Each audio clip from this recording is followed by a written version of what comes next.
we still have 1 minute for the time, but we can already ask people that are interested in this session, in this one more session of the Afro Atlantic project from Batoto Yetu Portugal.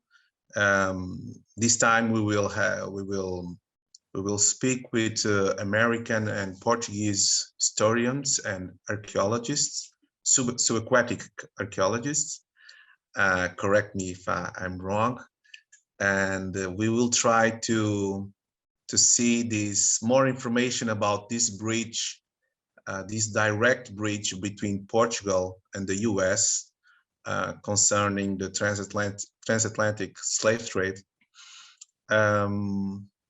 We has an NGO that works with traditional arts, traditional dance from African countries. We were born in 1996. Batoto Yetu Portugal has a dance group, but the dance doesn't come alone. And with the dance, we also had a lot of information, a lot of history passed to us by our griots, our masters. And I myself started dancing. Now I'm only doing the percussion and helping in the voluntary work of the association. But we evolved during these years, and not only we still work on the dance, but now we also work more with history. We do the African history tours here in Lisbon. We have a project that involves the statues, the building of statues on the city of Lisbon, and of toponymy to identify places where Portuguese of African descent or enslaved Africans lived and worked here in Portugal. And catching in that area of work that we wanted to transmit to the kids, we created this Afro Atlantic project with the help of the embassy of the USA in Portugal, Oeiras Municipality, Lisbon Municipality, High Commission for Migration. So all our partners always help with something. I will pass it to Iris, so she can explain a little bit more of this project, and then we can keep on with our conversation. Iris. Welcome, everyone. Welcome again to our Batoto Yetu's Afro Atlantic online conversations. We have another exciting session tonight with archaeologists and discussing the place of Black history within archaeology, especially subaquatic, underneath the sea, as they say.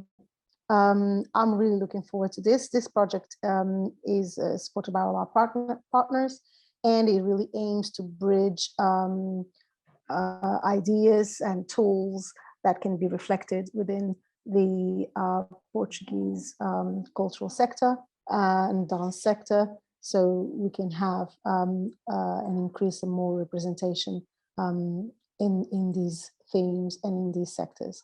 And within that, I'll pass it right over back to Joselino, or to our first presenter, which I believe it is it Kauma? Sorry about that, guys. Not entirely sure who's the first. It's Gabby. It's Gabby. Gabby. So I'll let her introduce herself and her work.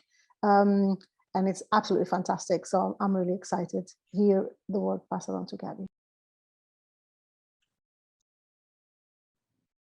Boa tarde, good evening. I have the honor of opening this conversation with the help of Fábio Silva. Fábio Silva, if you can help me out with sharing my slides with you all. Yeah, of course. Thank you.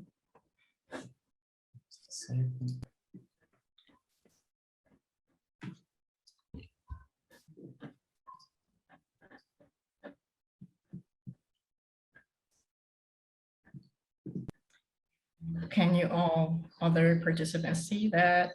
I believe we all can. Okay.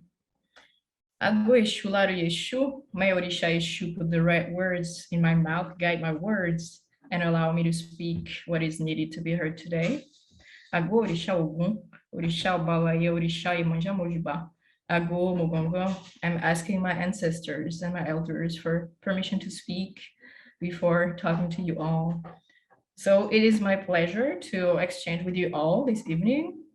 I want to thank the Associação Batoto Yetu for organizing this event, which I'm sure will have its ramifications extend all over the African diaspora beyond Black Portuguese audience, because this work of centering Black storytelling that Batoto Yetu organization has been engaged in is so important for all diaspora. So this is sort of going to be the trigger for my presentation today. So yeah, thank you, Fabi. Yeah, you can do the próximo. So I want to open this conversation on archaeology and Afro-Atlantic connections with a visual provocation through the work of a brilliant, amazing Afro-diasporic interdisciplinary artist born and raised in Lisboa, Portugal, Grada Quilomba, whose work speaks to shared struggles and wounds of the African diaspora. Just for some context about the artist, Grada Quilomba, jointly with other Black and African scholars and artists from the continent and the diaspora, has worked extensively on the maintaining and the reiteration of the power structures and the violence created by colonialism and enslavement.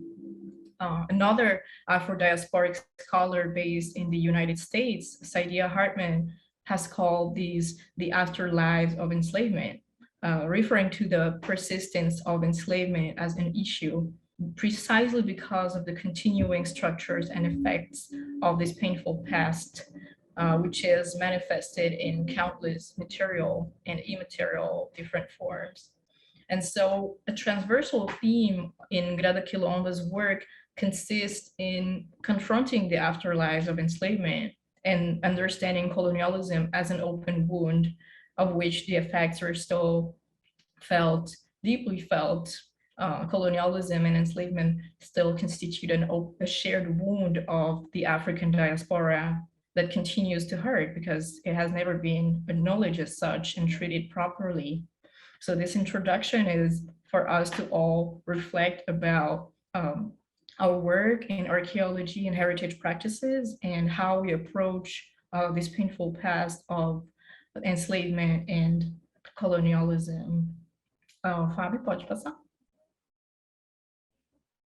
So this is the visual provocation that I mentioned.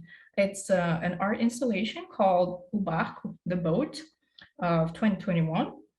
For those of you all who are based in Lisboa, it was available in the public space until last October. So some lucky people were able to engage with the work physically, right? Through this work, Grada Quilomba seeks to reverse the hegemonic storytelling which still romanticizes the violent colonial project of Euro-Western subjects and nations. In Western imagined representations, a boat is tied to glory and triumphant narratives of victory, quote-unquote discoveries. And so Grada Quilomba explains through this representation of the boat with burned blocks of wood, which suggestively show coffins as its content. Grada Quilomba explains that she intends to draw a sort of silhouette that exposes history and the inside of these boats, which are the bodies. It reveals not the decks, but the erased and forgotten holds of the boats and the frugal spaces created to accommodate the bodies of millions of enslaved Africans by the European empires.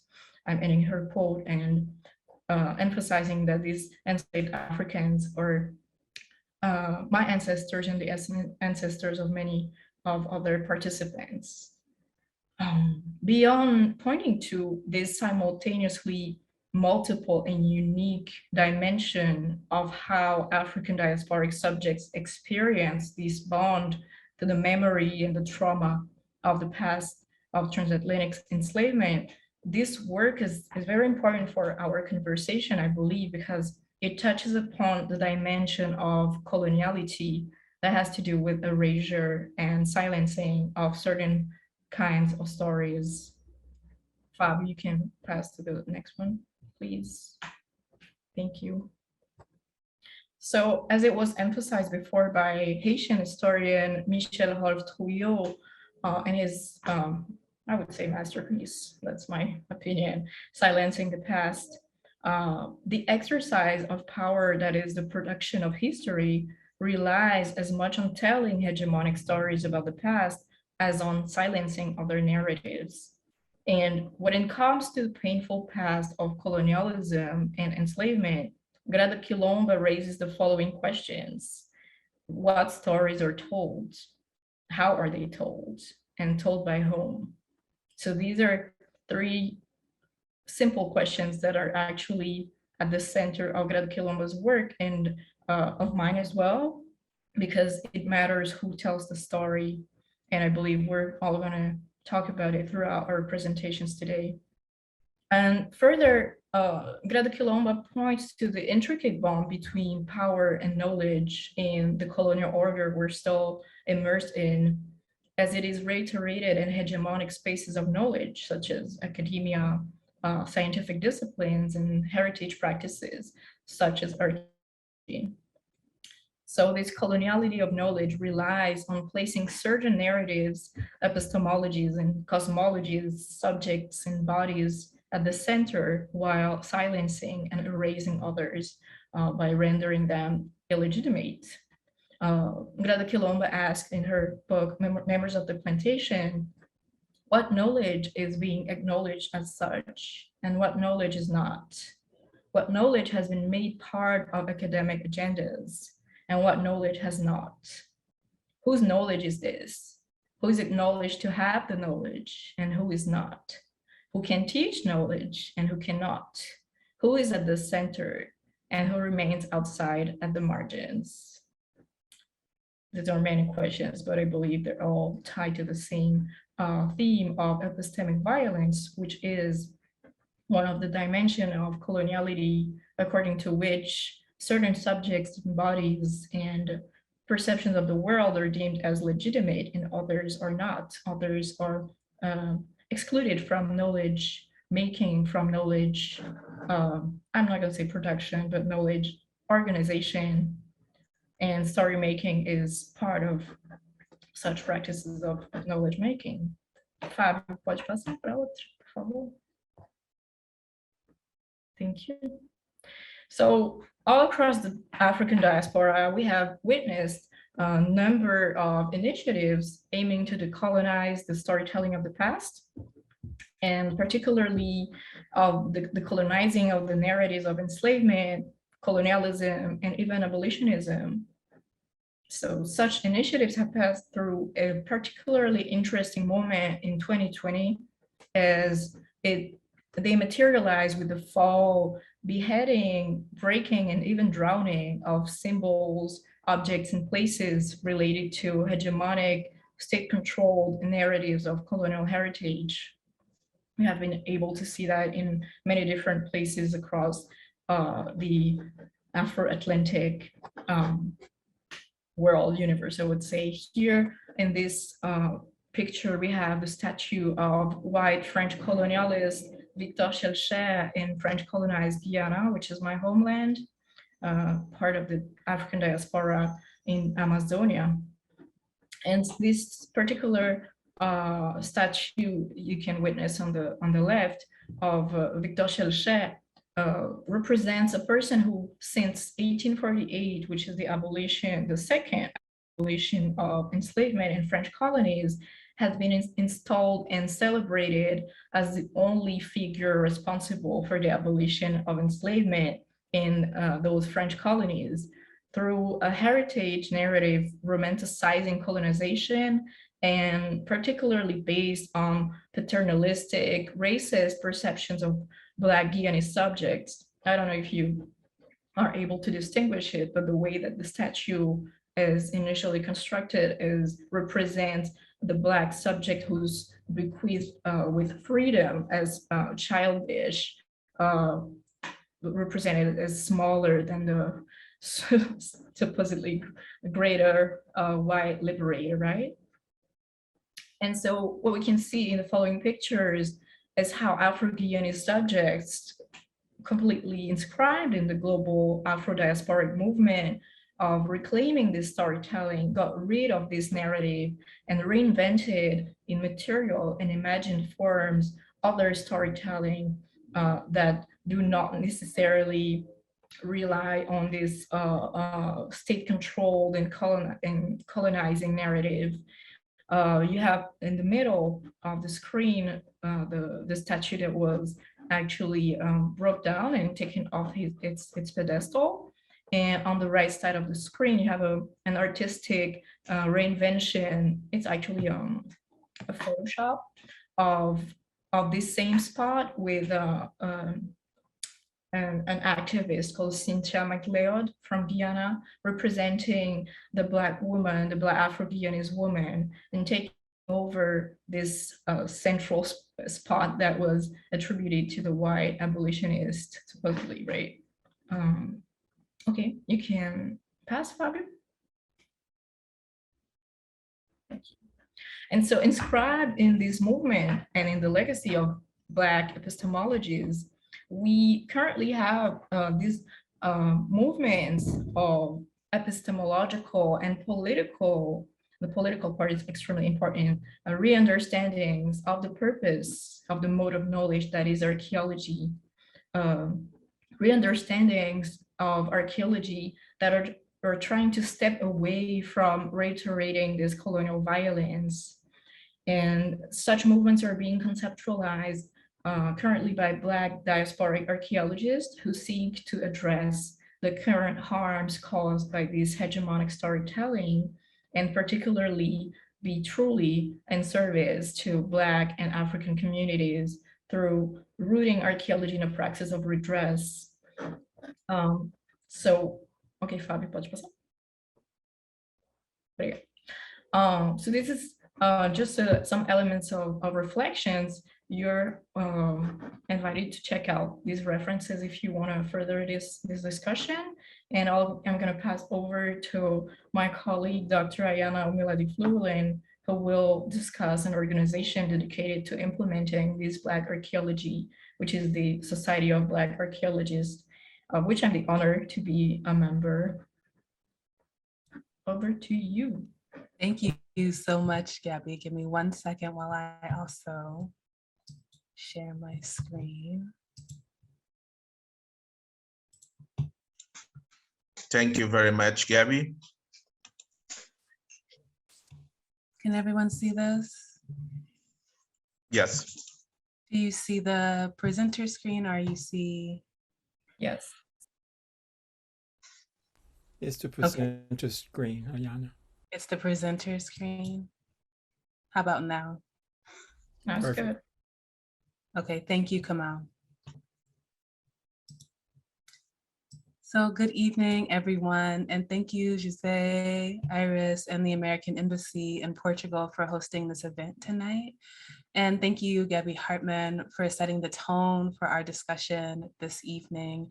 Gabby is a fantastic gender expansive archaeologist doing work within SBA, which I'll talk a bit more about later, that's really pulling together a lot of our Francophone and Lusophone members across Africa and the diaspora.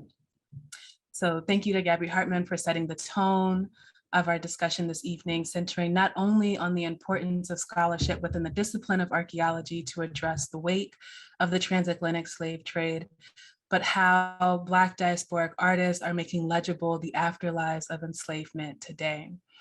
As Hartemann stated in their introduction, a great deal of Black thought has centered on the ethnogenesis of modern Black subjectivity to the hull of wooden vessels that traversed the Atlantic, carrying an estimated 12 million enslaved Africans from the continent to what would become known as the Americas. And since Paul Gilroy's publication of The Black Atlantic, Modernity and Double Consciousness in 1993, scholars have turned towards vessels that carried enslaved Africans in their hulls as sites for the production of knowledge. Archaeologists are in a unique position, as we will hear later from Steve Lubkemann, to shed light on the materiality of enslavement through the location and excavation of these very vessels. The more recent hypervisibility of scholarship focusing on the vessels that carried enslaved Africans to the Americas has its foundations in global movements seeking to address injustices faced by African and African diasporic peoples worldwide. And amid social upheaval and civil unrest, Americans are being confronted with the hypervisibility of Black injustice and anti-Blackness that undergirds our society. And the ripples of social injustice felt around the world have had a profound impact on the discipline of archaeology, practiced on land and water. Within the discipline of archaeology, we are asking ourselves, why are there so few archaeologists of African descent, and what stories about our past, and for the specificity of this presentation, about the history of the transatlantic slave trade and its afterlives are rendered possible when we not only include more people of African descent within the field, but include more African and African descendant communities in the production and dissemination of this research.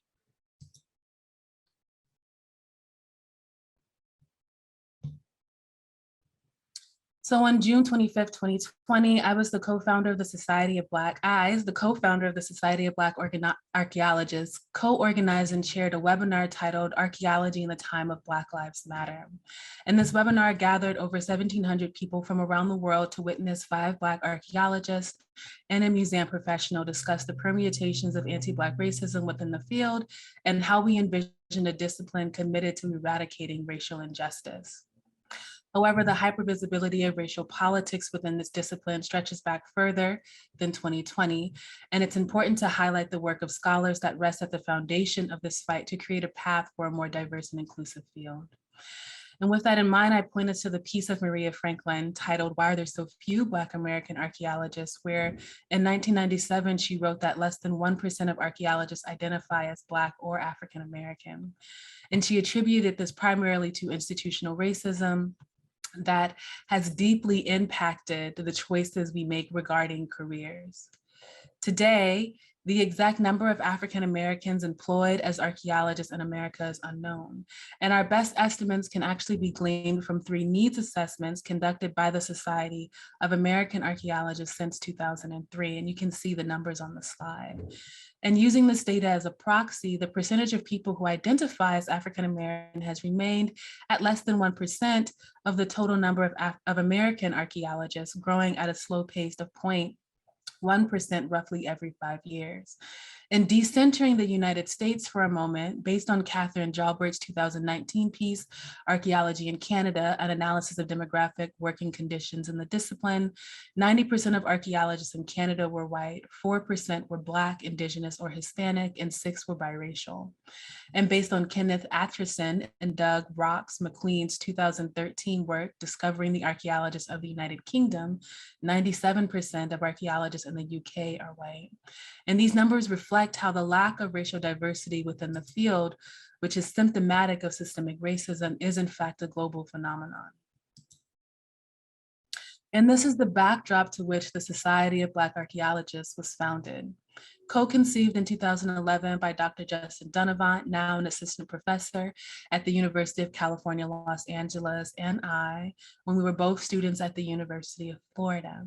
Since 2011, we have officially become a nonprofit organization with over 200 professional and student members based in the United States, the Caribbean, South America, the UK, and on the continent of Africa, along with over 30 institutional members, including the Society for Historical Archaeology, the Archaeological Institute of America, and the Digital Archaeological Archive of Comparative Slavery. And our mission really centers the histories and material cultures of global Black and African communities in archaeological research. By providing a strong network, membership, and educational access, the SBA works to resolve the ongoing systemic exclusion of Black and African scholars and communities from the field of archaeology. The SBA aims to provide avenues of engagement and training that will prepare Black and African scholars and communities to be active participants in the documentation, excavation, preservation, and interpretation of Black and African heritage. And our mission envisions a field predicated on practices of anti-racist archaeology rooted in Black study and Black feminist politics. And achieving this begins with a commitment to engage concretely with the longstanding problems of systemic anti-Blackness, examining and unlearning canonized practices rooted in exclusion and harm in our field. Essentially, SBA was co-created to be a quilombo for archaeologists and communities of African descent. It was designed out of a need that Justin and I had as students to find new ways to breathe in a rather suffocating field. And it was intentionally designed outside of any institutional space or university to allow its organic formation to meet the needs of the communities that it serves. In my most recent publication in American Antiquity, I, along with my intellectual co-conspirators, wrote about how the future of archaeology was anti-racist. Pulling from a Twitter post that Dr. Whitney Battle Baptiste wrote after attending the virtual Zoom session I chaired titled Archaeology in the Black Lives Matter Movement, I, along with my co-organizers, Zoe Crossland, an associate professor at Columbia University, and panelists, Dr. Maria Franklin, an associate professor at the University of Texas, Dr. Justin Donovan, a then postdoctoral scholar at Vanderbilt University, Dr. Alicia Odowale, an assistant professor at the University of Tulsa, Dr. Alexander Jones, the CEO and founder of the nonprofit Archaeology in the Community, and Sion Woolley Michael, a curator at the Smithsonian's National Museum of American History and the director of the Center for Restorative History at that museum, co-authored a piece that outlines a pathway towards a sustainable field of archaeology that's rooted in anti-racism. And within this piece, there are many gems, but I'm going to highlight the 4 phases that we outline that are necessary to building an anti-racist archaeology and the work SBA is doing currently to pursue that future. And phase 1 of this work is the demolition phase, dedicated to identifying and breaking down barriers to racial equity and archaeology, and really centers on the need for representation. Phase 2 is the foundational construction phase, dedicated to building an anti-racist foundation and decolonizing our scholarship within the discipline. Phase 3 is rebuilding and the planning phase, dedicated to creating the house frame for a new practice of archaeology through expanding our understandings of race, racialization, and racism. And phase 4 is a shared commitment phase dedicated to sustainability, which is the only possible pathway for mentorship. And SBA has projects aligned with all 4 phases that are ongoing simultaneously, creating the futurity of heritage preservation. And for the specificity of this presentation, work pertaining to the African diaspora, led by and centering on communities of African descent. And generally, when I give this presentation, I provide an overview of how SBA has placed all 4 phases into action. However, due to time constraints and my desire to be in fruitful conversation with my co-panelists, I will conclude by sharing that the most impactful collaboration that the SBA has made in the last 5 years has been with another nonprofit organization titled Diving with a Purpose. And we'll hear more about Diving with a Purpose from our next panelist, Kamau Sadiki. Suffice to say, the partnership between DWP and the SBA, sweetened by the work, funding, and commitment of the Slave Rex Project to train both African and African descended people to do maritime archaeology, has shifted the demographics worldwide for the field of maritime archaeology.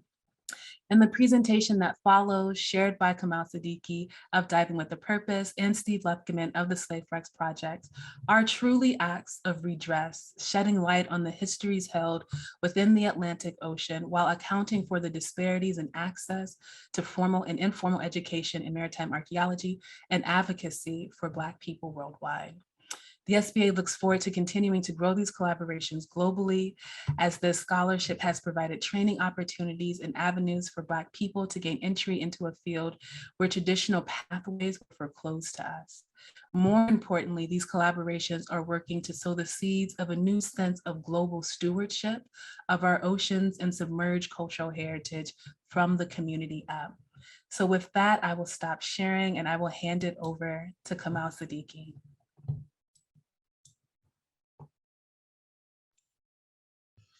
Thank you. Thank you very much, Ayana.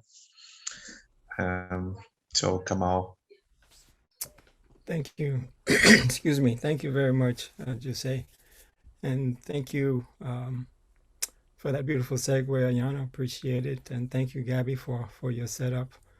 And also let me thank the embassy as well for allowing this piece to happen. And more importantly, thanks to Batoto Yetu Portugal for their foresight and struggle, and all the folks that was involved in putting this panel together. I really appreciate it. And more importantly, thank you for inviting me to talk a bit about diving with a purpose.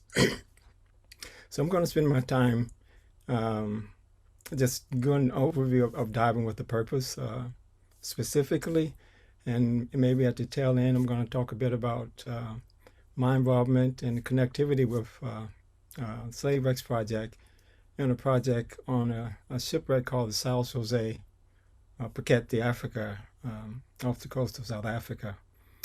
So with that, let's get started. I'll probably take about 10 to 15 minutes here. I'm going to share my screen. So hopefully everyone can see this. This is the title screen of my presentation. DWP, as we call it, diving with a purpose. And that's our tagline, that restoring our oceans and preserving our heritage. So we're primarily concerned about ocean conservation and the preservation of cultural heritage material that lies underwater. And most specifically, how that cultural heritage material relates to our story. That is, how we got here on this side of the world in the Western Hemisphere through the transatlantic slave trade. So as a nonprofit organization, we have trained hundreds of recreational divers to do what we call underwater archaeology documentation. These are not archaeologists, these are advocates for archaeology, and happen to bring a total new perspective on of archaeology, as Ayana and Gabby has laid out there. So we do that through training, education, and also providing these divers some field experience as well to assist maritime archaeologists or principal investigator on these projects and collecting the data and information related to a specific shipwreck. As I sort of alluded to, we're focused, our niche, if you will, is focused primarily on vessels that was involved in the transatlantic and even transoceanic slave trade. That is the enslavement of Black bodies out of Africa and bringing them to other locations in the world. There was some 40,000 of those type voyages that the historical record shows. Of those voyages, some 12,000 vessels participated in those voyages. And I think the slave voyages database shows that roughly 1,000 or so, 1,020 or so of those vessels was involved in a wrecking event. However, and each one of those vessels, by the way, has incredible stories to tell, stories that hadn't been told, that's been removed from memory and lost to the historical record. But we want to restore that. We want to bring back to memory not only those shipwrecks, but more importantly, the individuals, the human beings, the people that was on those vessels, and give them voice again. So that's what we do, and that's our primary focus. And so we do that by teaching basic techniques in archaeology, archaeological documentation of shipwreck sites. And you can see these techniques that we teach in a very intense, immersive course about once a year. And the product of that work is basically a site map of the wrecking landscape, if you will, where we bring all these pieces together of the wreck and give the principal investigator some insight of how the wreck is displayed on the sea floor. So this is one of the products that we sort of produce on the archaeological side of things. We have another program on the ocean conservation side that we call CARES, DWP CARES, Collective Approaches to Restoring Our Ecosystem. This program was kicked off a few years ago by my colleague Kramer Wimberly, where we actually work with our partners, and DWP has a lot of collaboration working with partners. We'll talk a bit about that a little later, but we work with partners to basically grow and outplant coral on reef systems that are distressed, to help them sort of recover in some sort of state. And we also do monitoring of these reef sites as well, checking in on the marine life, the health of the marine life and the coral reef itself. And we do that again in the youth program and also in the adult program. And here they are growing some coral to be outplanted later. Not only do we look at shipwrecks, we also look at plane wrecks as well. This is one project we had up in here in the States, up in what we call the Great Lakes. There's a lake called Lake Huron. And back in 2014, an airplane that was flown by what we call the Tuskegee Airmen. The Tuskegee Airmen here in the States was an African-American pilot group that was used as an experiment to see if African-Americans can actually fly an airplane. How ludicrous that sounds, but they proved that not only they can fly the airplane, but they can do it with dilapidated equipment, poor training, poor resources, etc., etc. And they was very successful at it. So this plane was discovered in Lake Huron, and we went up there and documented it here. This is the flight cockpit panel from that plane. And just this past August, we did a dedication to those airmen that died in those crashes. More specifically, we found the plane of Lieutenant Frank Moody, sort of focused on him. And we also located another plane that was part of this Tuskegee experiment. But there was actually 5 crashes, and we hopefully can provide some support to find those planes as well. Since that time, we've gotten a lot of coverage from various media from all over the place. Post George Floyd, we're getting a lot of attention and so forth. We also had some exhibitions. This is an exhibition that ran pre-COVID actually, in 2019 in the History of Diving Museum. And it actually told the 15-year story of Diving with a Purpose and all the work that we've done.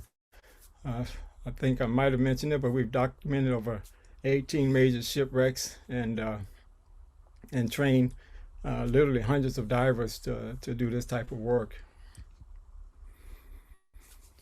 But more specifically, as I mentioned, we focused on slave shipwrecks. The birth of DWP was around the vessel called the Guerrero. I won't go into a lot of details, but it's an incredible story within itself. The Guerrero was a pirated vessel. Now you can imagine, the trauma and the terror of being captured and brought onto a slave ship.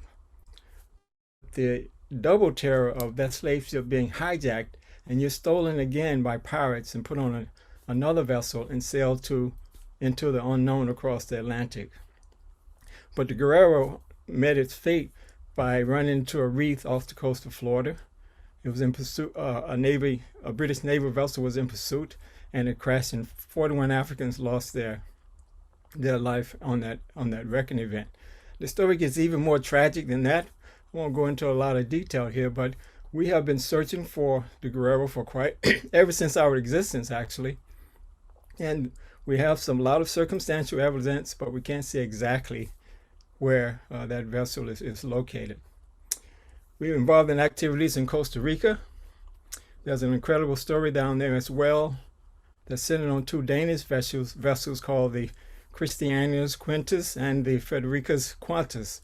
that literally crashed right off the coast of the eastern side of Costa Rica, near the city of Curita, where the Africans literally, when the vessel crashed, they literally walked ashore and established communities down there. So incredible stories around these vessels, as I mentioned. And most recently, we was down in St. John's investigating a site that has huge potential.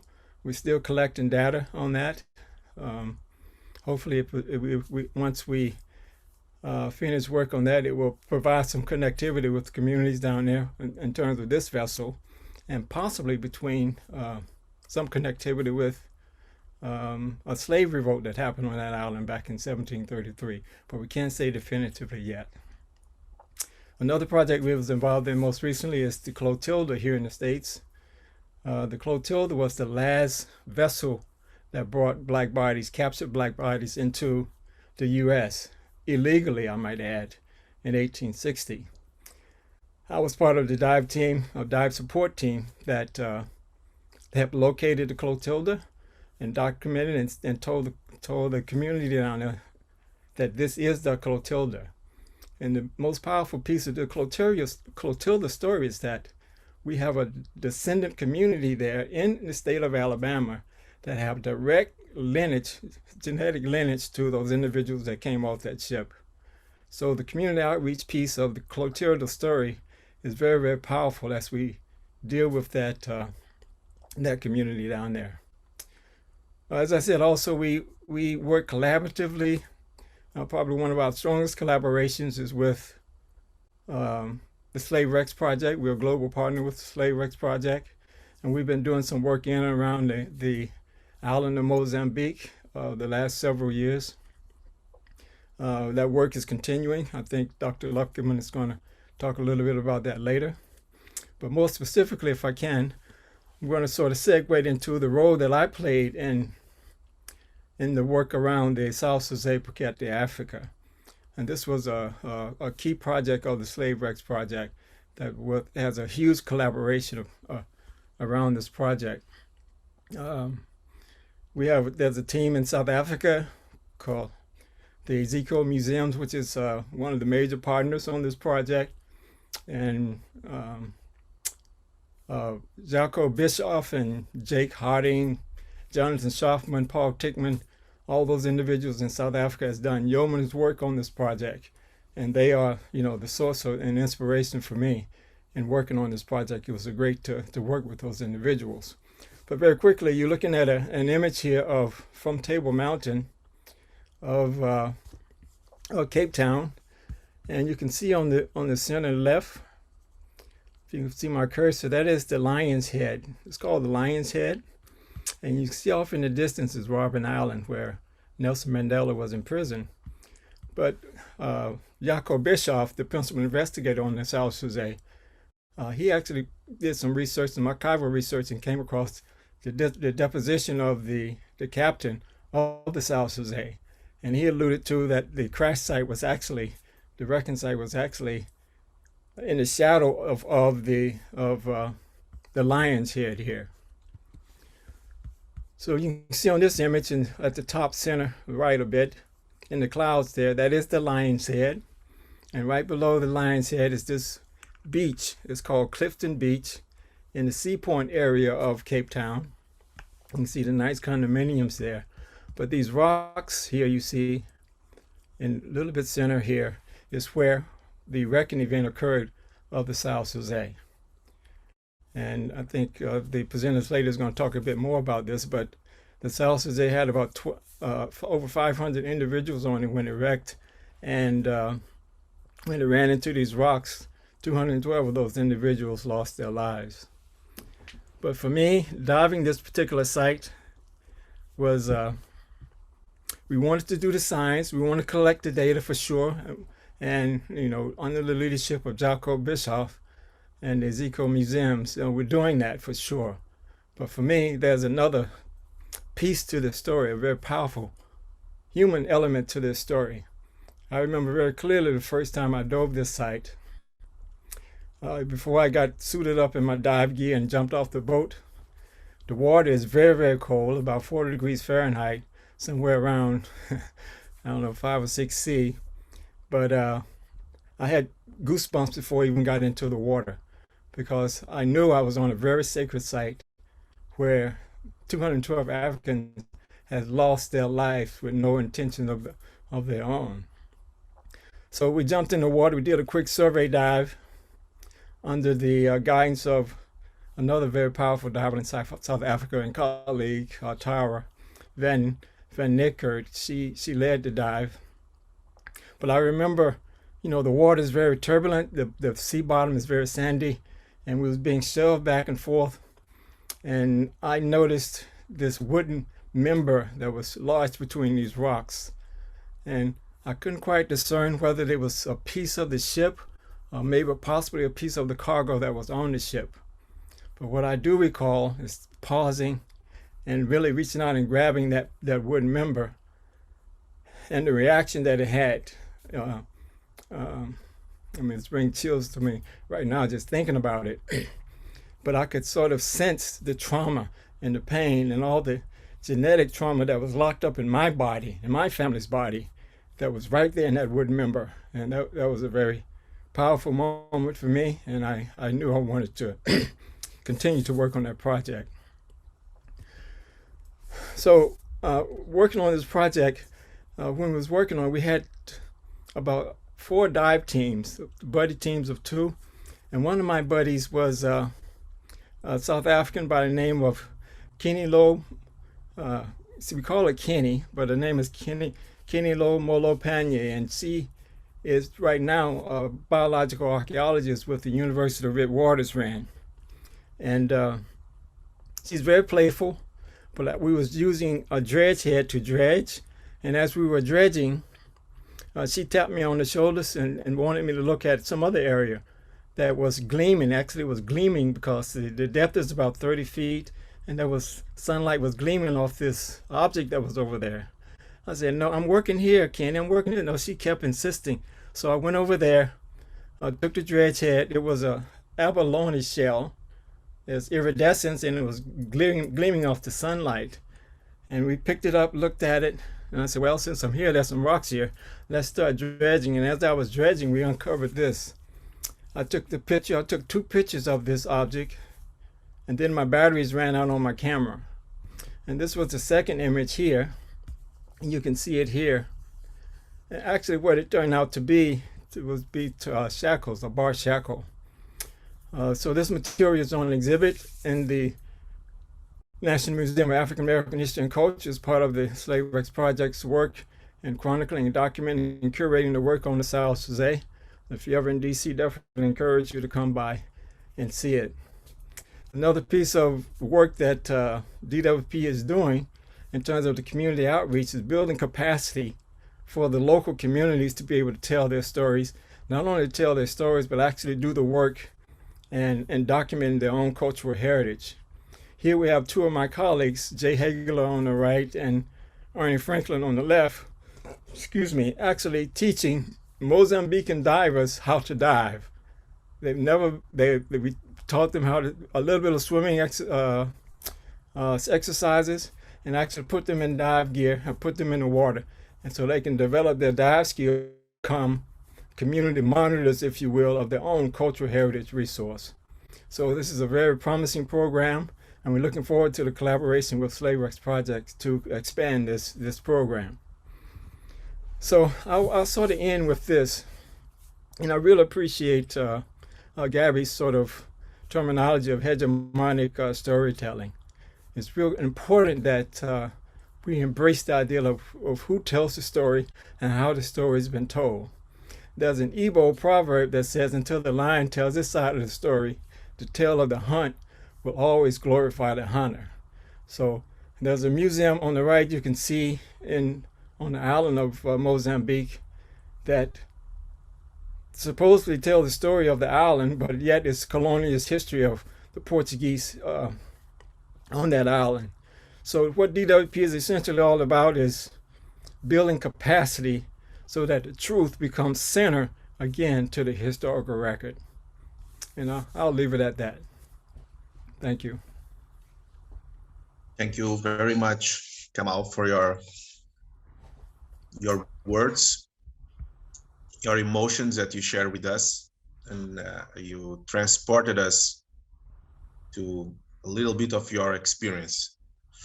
Thank you. Thank you. We can pass it on to the next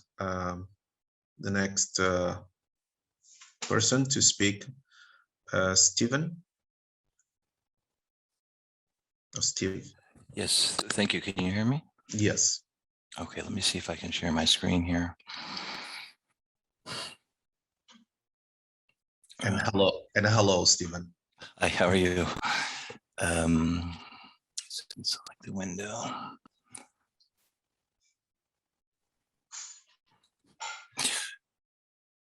Let's see here, just a second.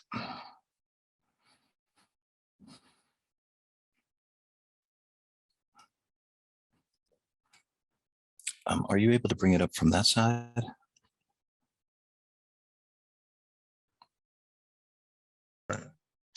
Yes, we can try it on. Fábio, podes ver se a apresentação que tinha aquele pequeno vídeo? Sim. You can see if you can put it on.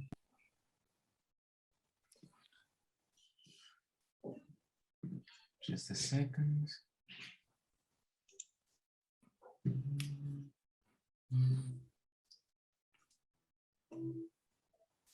We are receiving here some congratulations for the 3 presentations. This one, right? Yes. Thank you. Eu posso depois pedir para mudarem o slide. Okay. Se não se importa, okay.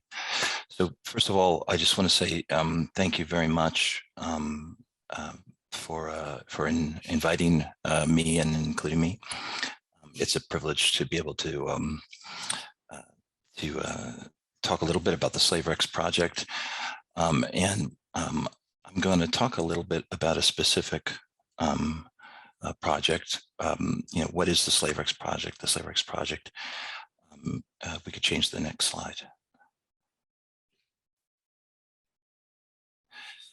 The SlaveRex project is a global collaboration that involves many different partners and is working in places as diverse as Mozambique and Senegal, South Africa, St. Croix, various places in the US, and has a variety of other individual initiatives underway, but there are many partners in each of these countries, but there are a series of core partners, and you've in fact just met one of those, the representative from that, Kamau Sadiki from Diving with a Purpose, along with the Smithsonian National Museum of African American History and Culture. I'm here from the George Washington University, and I want to talk a little bit about the inception of the SlaveRex project. And the project came into being, founded in 2008, with 3 primary objectives in mind. And the first of these was really the woeful neglect within maritime archaeology of attention to the slave trade. And we'll talk a little bit, you'll have an opportunity to see why we think work on this history and recovering this history and bringing it back into memory is so important. But I'm sorry, we don't, can we go back?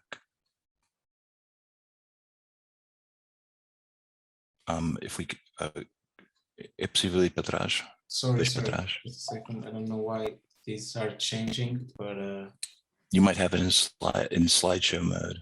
Sorry. Okay.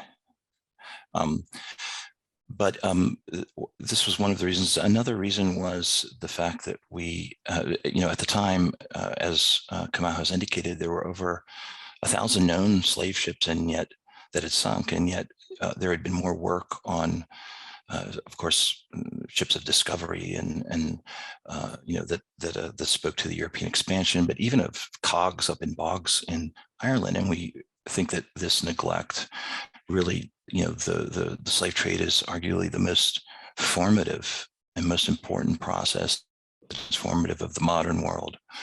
And the fact that maritime archaeology was not doing any work on this says something about maritime archaeology. And so the project was really founded with an idea to address that gap and to try to bring maritime archaeology into a discussion. What could we bring to an understanding of the past, and how could we transform maritime archaeology? I think another really, a second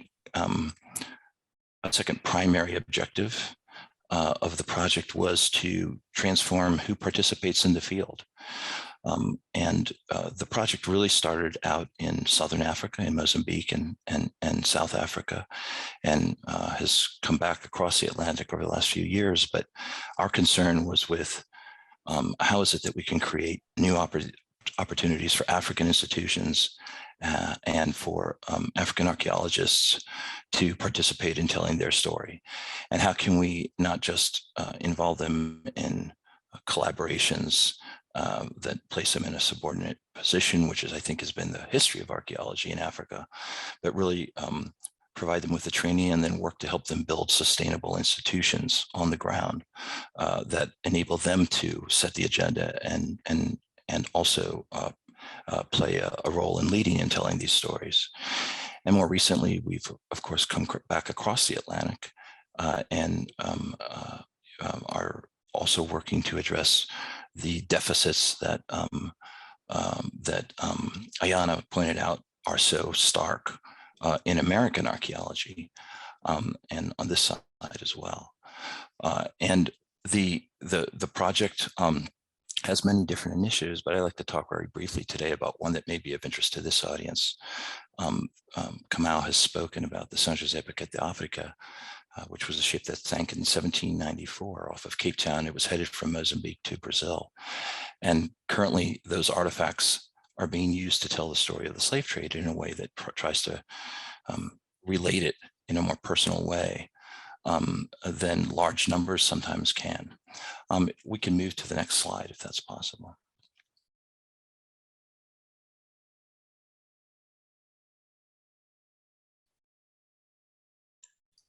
I will disable the sharing screen and put it again because we have. Okay. Sorry about these technical difficulties. Okay. You can see it. Yes. Can you play that? If you click on it, you should be able to play the video. Let's see if it works.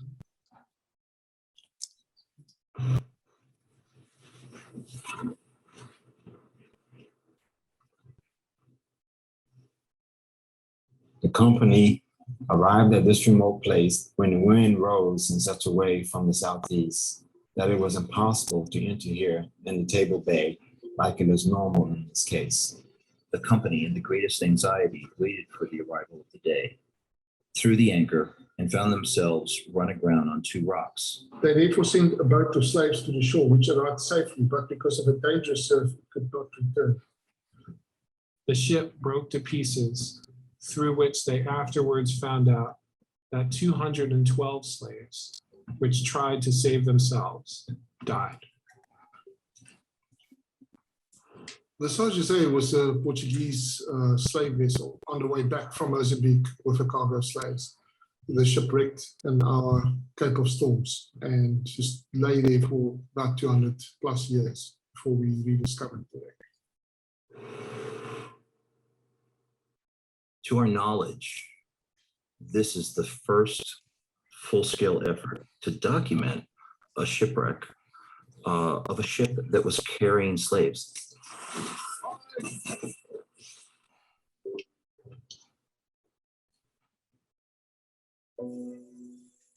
It's so important because it can lead us to a host of information about what happened to those on board. Is important because it also allows us to recover the memories of those who were held as less than human underneath the bowels of the ship. Talking about the Middle Passage has taken on almost mythical proportions. The number of people who were lost, the tragedy in terms of what happened to Africa. We think the São José story is critical, very, very important, critically important to the story of humanity, actually. It really sort of touches anybody's soul. The slave trade is really one of the first and one of the clearest examples of how global considerations have ultimately shaped not only what happened in Africa, but also what happens in the New World. The image that most people have of a shipwreck is that of the Titanic. The vast majority of shipwrecks don't look like that at all. The ship broke up completely, so there's very little that you can see that actually tells you it's a shipwreck. So you've got to look very carefully. There's one or two bits of timber, and then the ballast blocks that we've recovered most of, and mostly sand. To participate in a dive is quite thrilling because when an object is found, you are first-hand there, you get to see where it's found, the context it's in, and you just get to go up on board and say, oh, we found an artifact. What really sort of moved me and gave me a sense of where I actually was and what actually happened at the site was Tari took us around these rocks, and there it was sort of embedded in the seabed, and enlarged between these rocks was a huge wooden member. This was my first visual of the San Jose, where so many people had lost their lives. I know it might sound a bit esoteric, but when I touched that wooden member, it's like I was hearing the voices and feeling the souls of those individuals that perished there. And I knew then that I wanted to work this project and really help tell the story of the San Jose. For us archaeologists, even the smallest artifact can give us a clue into the story of the shipwreck. I mean, something as small as the pulley block can tell us about the type of vessel, where it was possibly used, how it was possibly used. The ballast tells us a story about the shipwreck. It can give us a date for shipwreck. Iron ballast was often used and carried in these ships, both as a trade item, to trade for slaves, but also because there was a need to weight down the ship because human bodies were not as heavy as other types of cargo. So it's a signature. I felt that it was really important to find some relics that would allow people to not imagine the enormity, but imagine the slave trade in a very personal way. This started as a project that was looking at a shipwreck site, but it's grown beyond that. What began as a search for a single ship defines an arc and a trajectory across the globe and across history that unveils a new way of looking at the slave trade, and it unveils a new way of operating for museums and research institutions in the 21st century. Because it's an international project, we get to dive with people that we normally not dive with, and quite enjoy that part of it. I think the collaboration is powerful, because it brings this diversity of perspective. You know, you got Africans in Africa, and you got African Americans in America that has totally different cultural experiences now, but we're converging on this common project that ties us and binds us together. This is the last frontier when it comes to exploring the Middle Passage.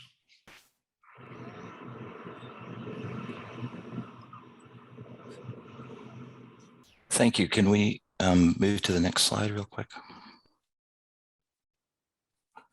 Okay, so that's just a little presentation on the San Jose and the work that's ongoing. In the interest of time, I'm not going to go into great detail on this, but I will give you a reference at the end where you can see a story map, a sort of digital exhibition that shows you more about the San Jose Paquete Africa, the work, about the story itself and about the work and how the work is being done. And I think in the next presentation by my colleague Raquel Machaqueiro, she's going to recount findings from her archival work that add some new contributions to this story. What we hope is that the story of the San Jose Paquete Africa, like all of the projects that SlaveRex projects is involved, can achieve a series of objectives. They all have a very similar objective. First is that they will contribute to a critical interrogation of the role that the slave trade not only played in our global history, but help us to reevaluate national historiographies and narratives, including those that we find in Portugal and in America. And I think Raquel will be able to speak to that in the Portuguese case, based on her findings in a few minutes. I think secondly, that the critical prying open of the lid of history can foster grounds for critical discussions about the legacies of the history in the present. Our research is not really just recovering this history, but about connecting it to the present legacies that have been produced by it. So my colleague from Senegal, Ibrahim Thiaw, refers to what he says, usable pasts. Usability is a task and assessment that needs to take place in the presence. And I think that Raquel's presentation on some of her very recent work, a slice of the pie of a very complex and project that involves colleagues on 4 continents and thousands of hours of research. But even her recent work will be able to show what is it that this findings can mean for understanding Portuguese past and for reckoning with present social problematics in Portuguese society in the same way that we need to do so in America. Can I have the next slide?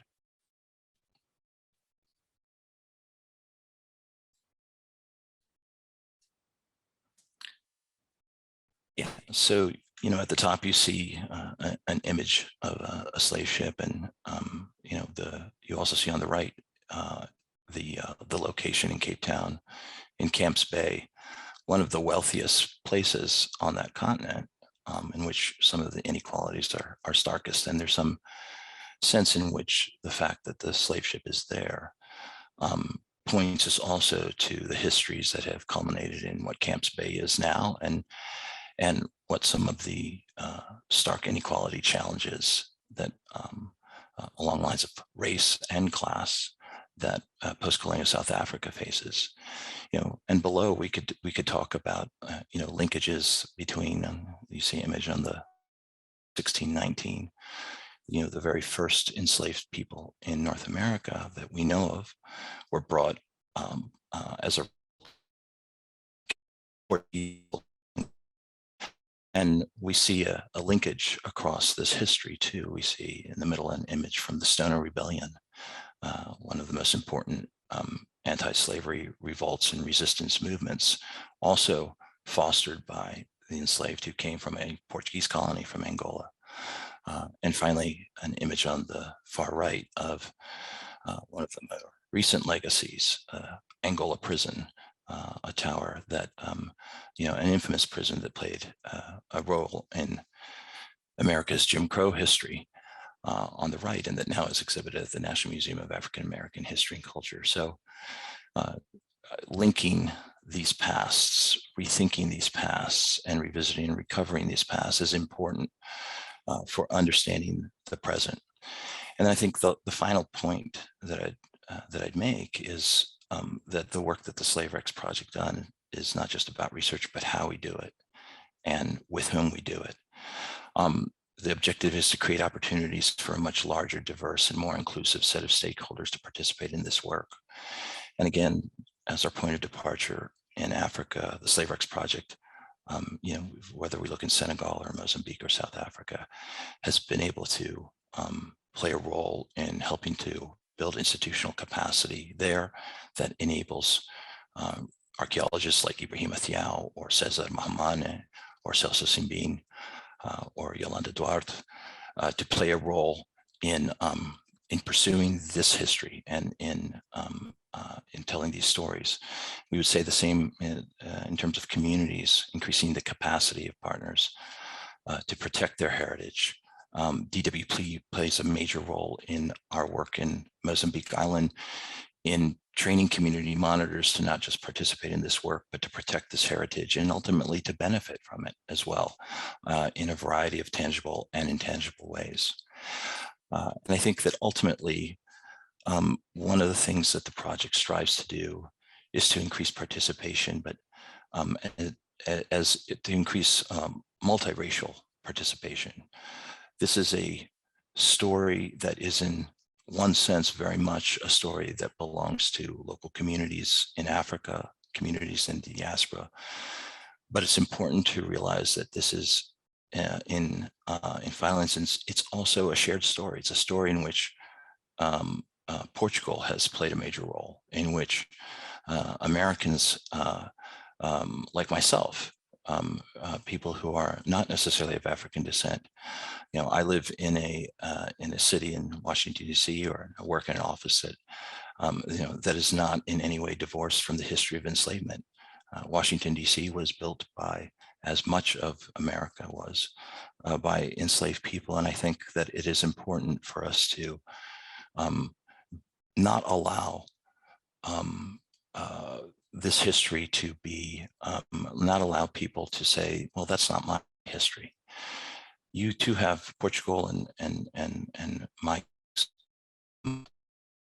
people who are Anglo-Saxon need to, in America, need to engage with this history. They need to understand the role that it's placed. And if they don't engage with and understand that history and work together to increase participation in it by others and to participate in themselves, this can also be the root of not recognizing that they are also implicated in the current problems, the current social problematics. So we are, you know, I can only introduce you to the SlaveRex project today and tell you a little bit about the São José Paquete Africa story and about the collaborations. But if you can move to the final slide, I think. I would invite, again, we do much more than just the research, the types of training that are alluded to here, work with in collaboration and memorialization. And then in the final slide, you're welcome to visit the story map exhibition. I think there's a reference on the next slide that can provide you with more information on the São José Paquete Africa, and then on all of the different types of training programs and all of the different types of research programs that the SlaveRex project is privileged to work with as a coalition that involves organizations like the one I'm from, George Washington University, the Smithsonian National Museum of African American History and Culture, but also Isika Museums of South Africa, and of course, Diving with a Purpose. So thank you very much. And I think there's one more slide that might provide information on that particular story map if you're interested in finding out more. Thank you. Well, thank you. Thank you for your work, Stephen. Now I will pass to Raquel that will make this last presentation, then we can have a small conversation. Raquel. Thank you for the invitation, Jose.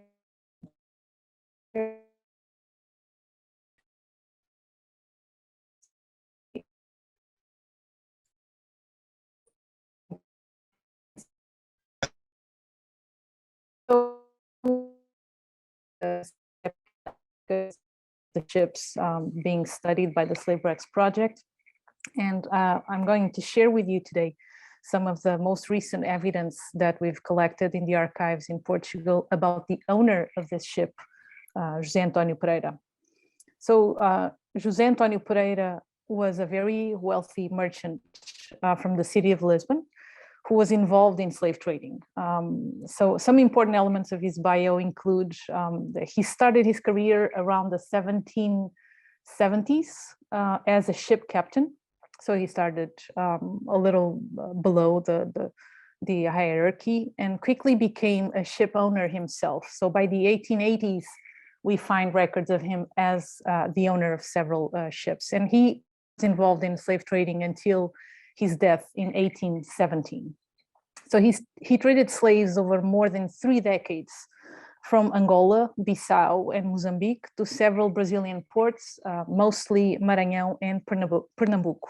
He owned more than a dozen ships, connecting the ports of Lisbon, Goa, Mozambique Island, Benguela, Cacheu, Luanda, Bissau, São Tomé, Rio de Janeiro, Maranhão, Pernambuco, Pará, and Montevideo. So as you can see in the map, he was all over the place.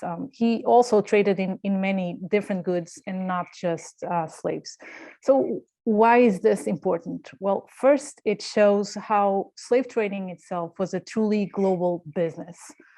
And second, that it shows the extent to which slave trading was fully intermingled with and integrated into global trade writ large. So we begin to get a picture of globalization and the role of enslavement in it 200 years before the internet.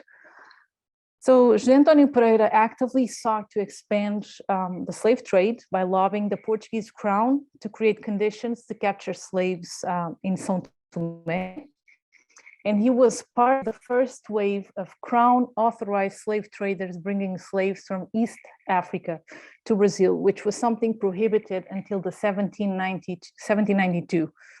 So the São José Paquete d'África was perhaps the first legally authorized effort to bring slaves from Mozambique to Brazil. So the significance of this is that the East African trade enabled the global slave trade from Africa to persist for another 60 to 70 years and brought more than 2 million additional enslaved people to the Americas. So if Portugal was instrumental in the first chapters of the slave trading, this shows its role in it in the last chapter as well. So José António Pereira had privileged relationships with the Portuguese crown, benefiting from several tax exemptions to take slaves to Pará. We have evidence that the São José Paquete d'África was possibly carrying slaves, tax-exempted slaves for the crown itself. So this also shows the deep involvement of the Portuguese crown in this trading. And we also know that José António Pereira profited greatly from this business, from slave trading. He was very wealthy. He owned a significant estate and many ships, more than a dozen. He lost several of them, including the São José Paquete d'África, but these losses did not prevent him from continuing his dealings. So the profits could evidently sustain such losses. In 1799, he started the construction of a building complex, including a palace, several storage buildings and a dock for his ships. So here you see some pictures of this complex. The main one in the center is the palace, and it's the one in better shape so far. And then you have on the bottom the table signaling the beginning of the construction and the end of it in 1805. There's a street with his name. And the other two pictures are part of the other buildings, which were the storage buildings. And they were all connected by these bridges that you see on top of the buildings. And these are mostly abandoned, although they belong to the city municipality in Lisbon. So José António Pereira was very connected, well connected with Portuguese authorities, given all the tax exemptions he benefited from, and had a high social standing. So he was a knight of the Order of Christ. And this is something that many traders sought to get into, to become knights of the Order of Christ, to obtain more social standing. So again, what's the significance of these data?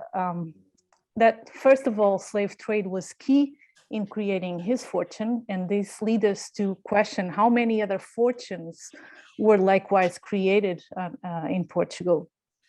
And also that the slave trade was not in any way detrimental to his social standing, quite the opposite. It might have made it easier for him to advance socially, given his dealings.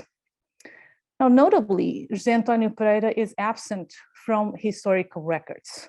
Even more notably, when his name is mentioned in relation with the street with his name or his estate, he's referred as a merchant or a trader, but never as a slave trader.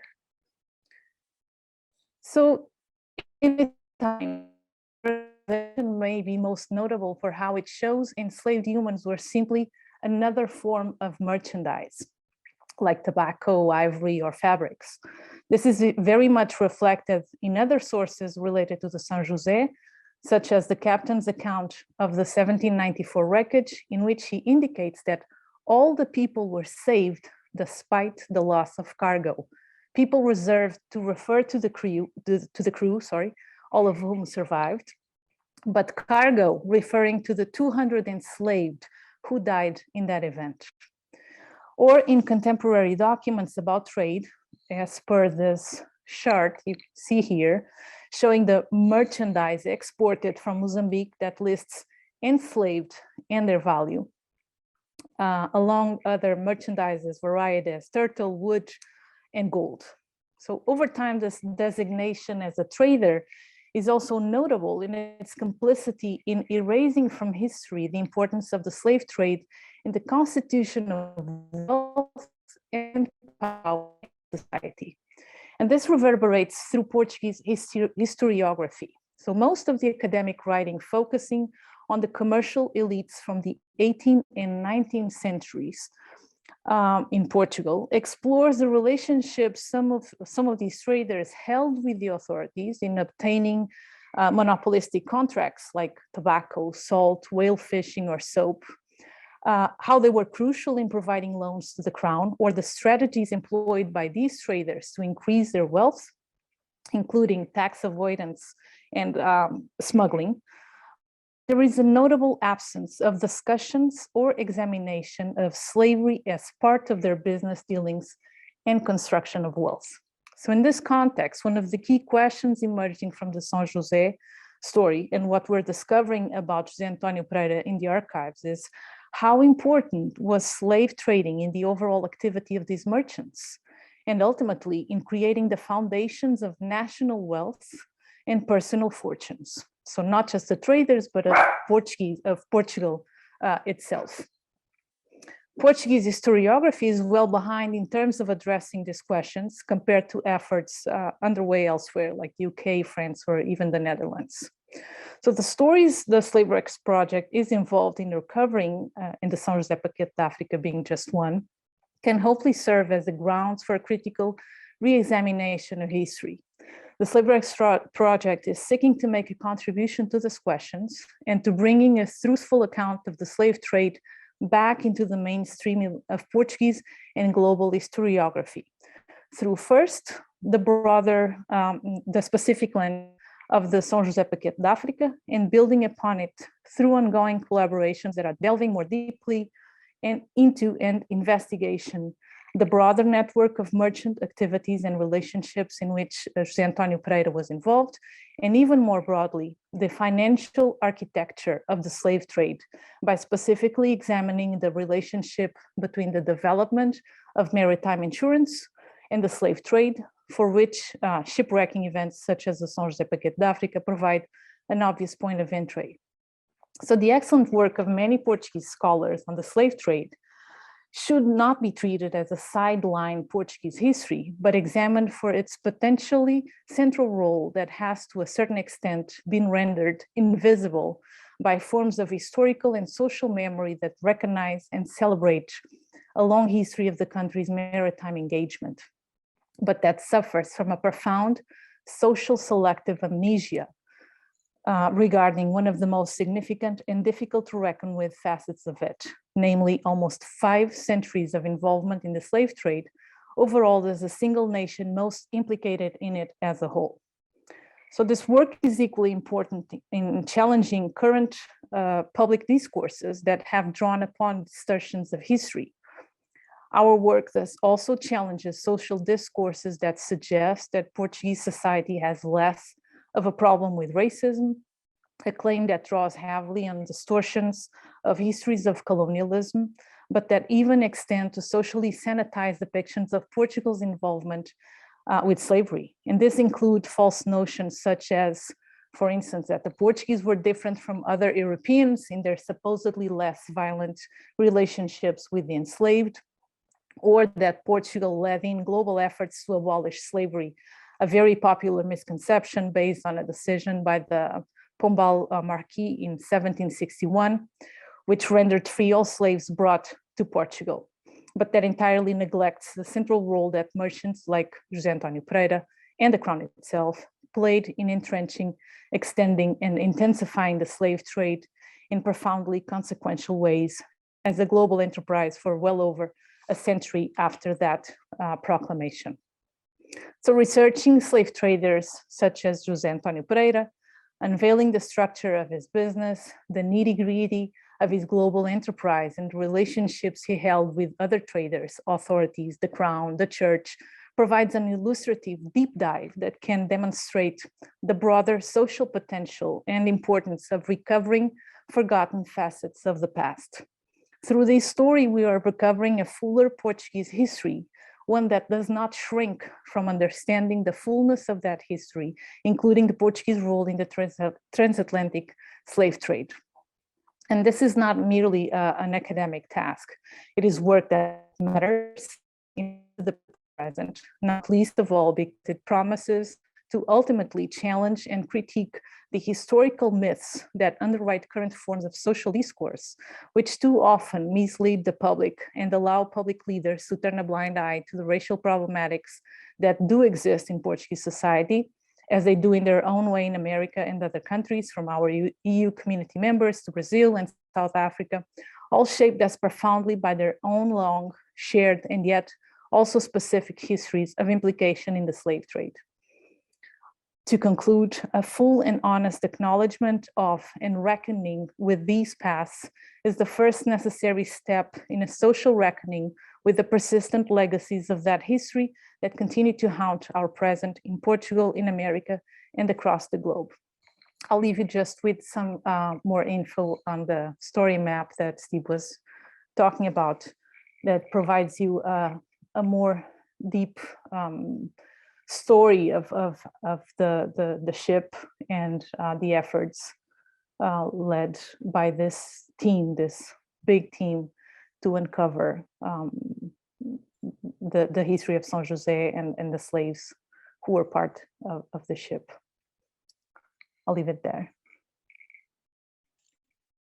Thank you, Raquel. Thank you very much for your presentation.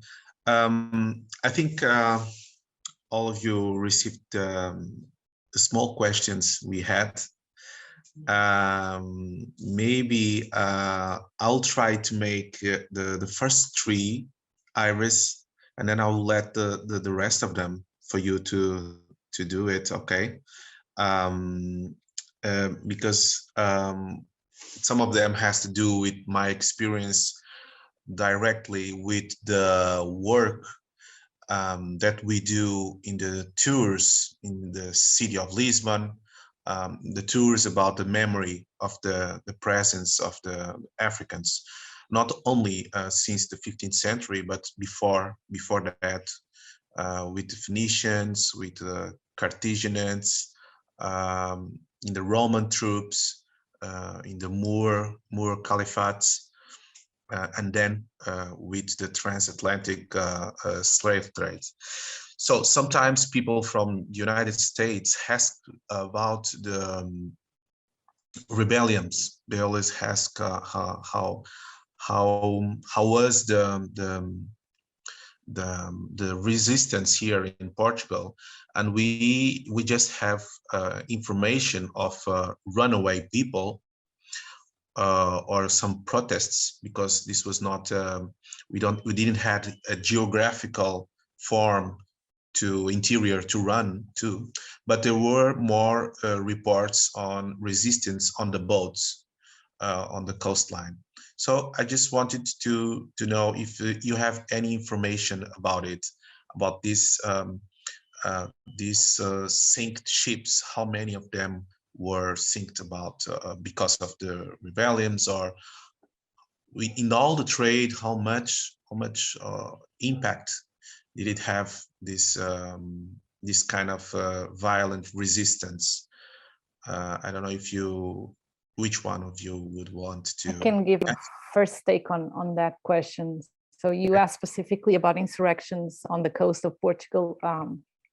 We don't have information on that, at least that I know of, but we did find in the archives one incident, one event in 1796 in which José Antonio Pereira, he had a ship in Angola, not exactly know which port, I don't have here the information, which port he had this ship, but at some point the crew was called by some British delegation, and the enslaved people on board realized that there was nobody guarding them. So they insurrected, and not only they escaped the ship, but they also stole all the goods that were on board to buy more slaves.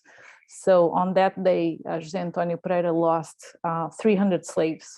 The crew was only able to recover 22 people, and they left as it was. So they didn't have any more assets to buy more slaves. So that was another loss of José Antonio Pereira, and it started with an insurrection on board.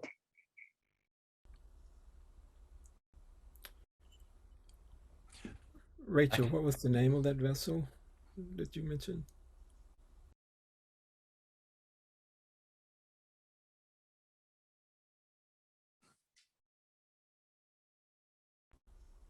I believe you're muted, Raquel. Sorry, I don't have the name of the ship here. I can send it later. I'm only looking at an index of information, so it's not detailed enough here to provide you with that right now. Okay, no worries. Thank you. The transatlantic slave database, I think, has some information on the percentage of ships that, in fact, were involved in which slave rebellions, and there's been some excellent scholarship on that. I don't know the percentage. I know that in certain times, in particular during the last 100 years of the trade, that there were frequent rebellions, and I can say that the Slave Wrecks project in Mozambique, in Inhambane and Mozambique Island, has been looking for 2 specific ships that are documented. In fact, one of these that I think Kamau has been on these searches as well is an amazing story. I mean, 700 enslaved people refused and rebelled, and as a result of that rebellion, were locked below decks. And the day after, there was a storm, and north of, I think, over 500 of those who were enslaved, because they were feared that they would come out and take over the ship again, were locked below decks and died as a result. And so that is one of the shipwrecks that at the moment we are in the process of identifying and trying to do work on another in Inhambane. And I think these stories are points of entree for thinking about so many different processes, and so much about sort of the ways in which we see resistance, and we see also the brutality of what this enterprise, this global enterprise, involved. So we're hoping that additional work going forward will be able to bring some of these stories to light through the international collaborations. Okay. I think, sorry, just adding on to the brilliant sharings from both Raquel and Stephen around like the knowing that insurrection was a daily and resistance was a daily practice. So I think when we think about rebellion, we think about resistance. We only like to think of these instances where ships were overtaken and things like that. But I think it's really important to hold in our knowing that there was resistance on every account in regards to this global phenomenon that shifted our world. So we know that the first documented ship that brought enslaved Africans to America, what would become the United States of America in 1526, also corresponded with the first known, rebellion of enslaved Africans on this continent as well. So just wanting to speak into this space that rebellion is an everyday act of like Black being under these circumstances. Just would add that so many times these acts are also ones that are particularly relegated to the dustbin of history. And I'll give you just one other example. In South Africa, our colleagues at Iziko Museums of South Africa have been doing work looking for a ship that was taken over called the Meerman, and taken over by somebody named Masabana. And it's a long story. I won't go into it, but eventually the ship was recaptured and taken to the Cape, and Masavana was tried. And he's the original prisoner. He's buried somewhere on Robben Island. You know, and we know Robben Island for another sort of very famous person who, you know, Nelson Mandela. But that story that place that we associate with Nelson Mandela has a deeper history of resistance that goes back to somebody who's buried somewhere there, from Masavana to Mandela. And I think that bringing back those stories, and particularly these ones that were sort of suppressed, you know, rebellions were scary for those who were the enslavers. And so putting those stories, making sure those stories didn't circulate, or trying to make sure those was important. You know, we know from other work, like the work, The Common Wind, that in fact, people were well aware of this, but that didn't prevent people from trying to suppress those histories. And it would be interesting in Portugal. I'm sure that there have been, you know, slave rebellions, but just like José Antonio Pereira has been sort of erased from history or put into history as just a traitor, that history may still be out there to be discovered and recovered as well.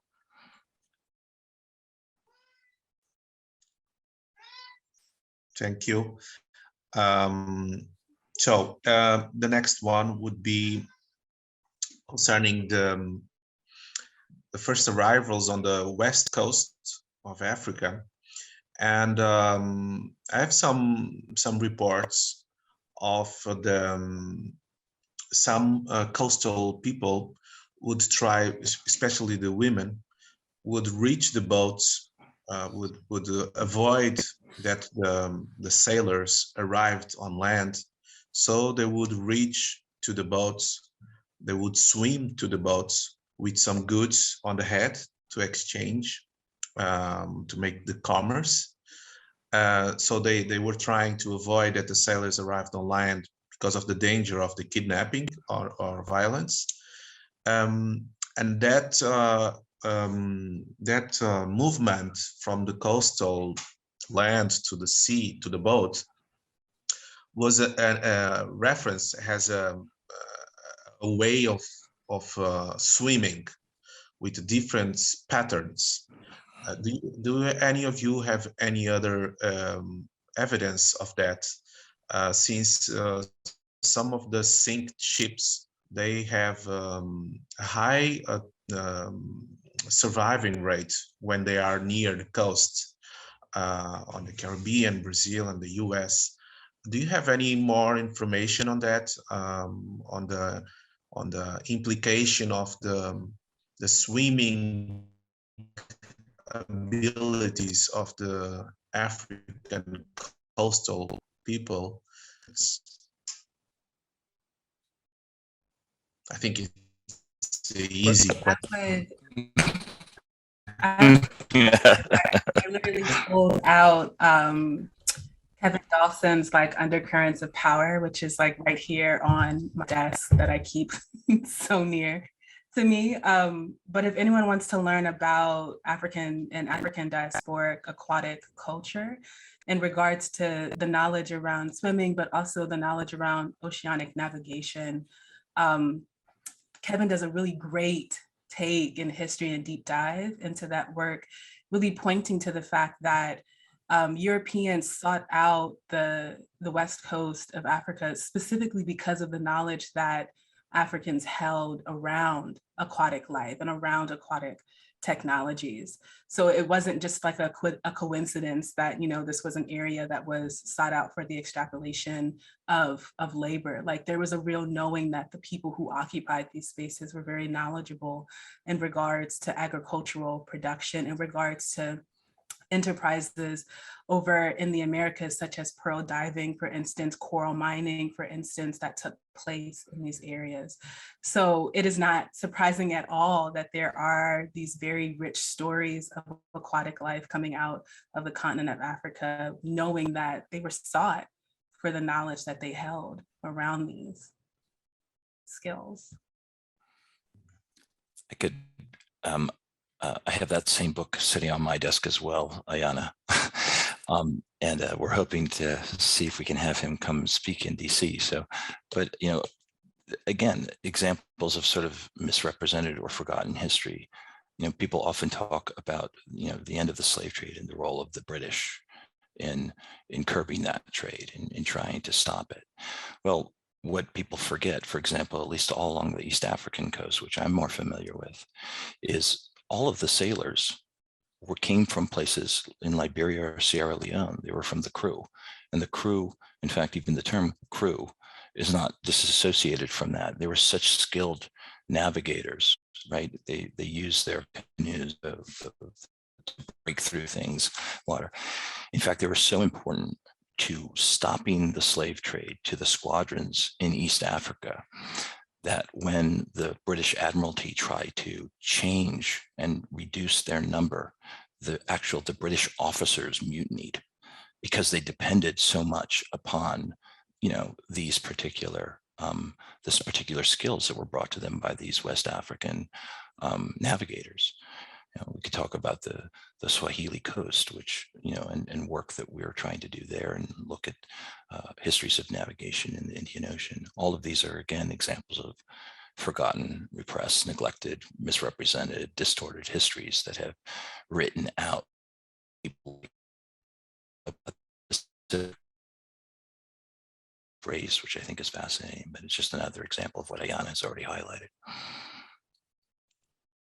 Yeah, and just another little minor point. You know, Kevin Dawson points out that the European colonialists were very fascinated, actually, in the swimming skills of the crew, and that they witnessed, particularly what they call the crawl, or the what we call today the freestyle swimming.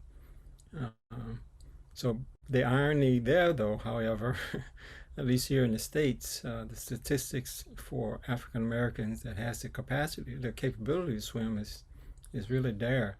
But if you look at the drowning statistics that's collected by our Center of Disease Control between the ages of 14 and 25, African Americans are leading that statistic. So that's the irony, and there's another whole history of why that's the case, particularly here in the States, and where swimming pools are located, and discrimination against African Americans from going to publicly accessible swimming pools, etc., etc.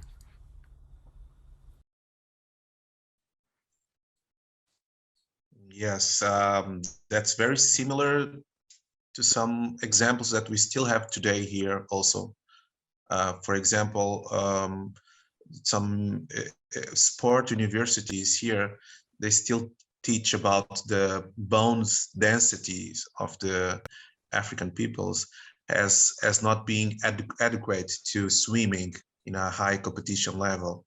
So we have here schools or pools where you can see until a certain age every high diversity of kids, and then when they are chosen to a professional or a more competition level, they will be all a all-white team, because the professors will still learn that to a high efficiency they will not be good. So this happens right now also. And about the sailors is also very interesting, because we learn here about the boats, as Gabby showed us in the beginning, in a different perspective. But we also had a lot of Africans that were paid workers who come to Portugal to work on the Hiram. They had the knowledge of the Hiram from the Benin region, and they were working in the construction of the boats also. And that's not very often referred here.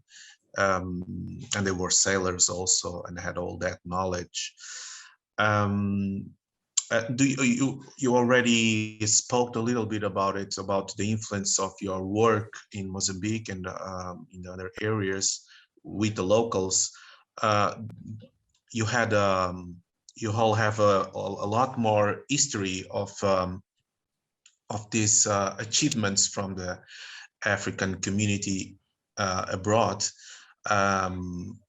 do you see already the impact on the youth, like in terms of the increase of interest for these fields? For example, I don't know, Raquel, I don't know if there is any historian or archaeologists of African descent in the Portuguese community.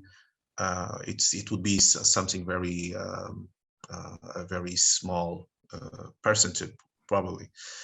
So in America and in the US, do you see that impact of your work already, like in the previous years? I'll let Ayana address it, but you staring it in the face. Ayana sitting there. So there's other examples as well, and even collaborations with Slave X Project and our what we call DWPU, trying to get more people of African descent involved in this sort of work. But I think Ayana, possibly Steve, can elaborate a bit more. Yeah, thank you so much, Kamau, for that entryway. My foray into maritime archaeology has only been made possible through the collaboration between the Slave X Project and Diving with a Purpose. They actually, contacted Justin and myself with the opportunity to actually learn how to do this work after being formally trained, both as terrestrial archaeologists. And I think it just goes to show the very innovative ways that DWP and the Slave X Project are looking towards training and mentorship to actually create avenues of access and education within this field.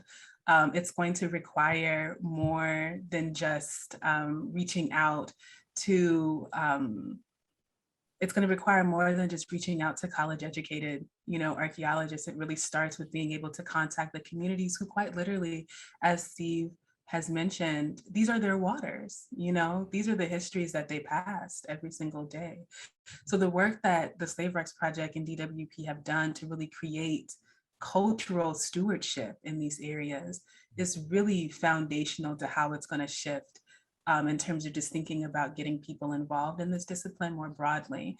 And Justin and myself have been doing that work with the SBA, thinking more around terrestrial archaeology, which is where we have our foundations, and what it means to create cultural stewardship more broadly in the areas where we're doing work, with the understanding that you might not create, we might not have people who sign up to be archaeologists from every person who attends our field schools. And we've had quite a few students from the work that we do in St. Croix who attend our field schools year after year. And there are quite a few students who attend Diving with a Purpose youth programming year after year.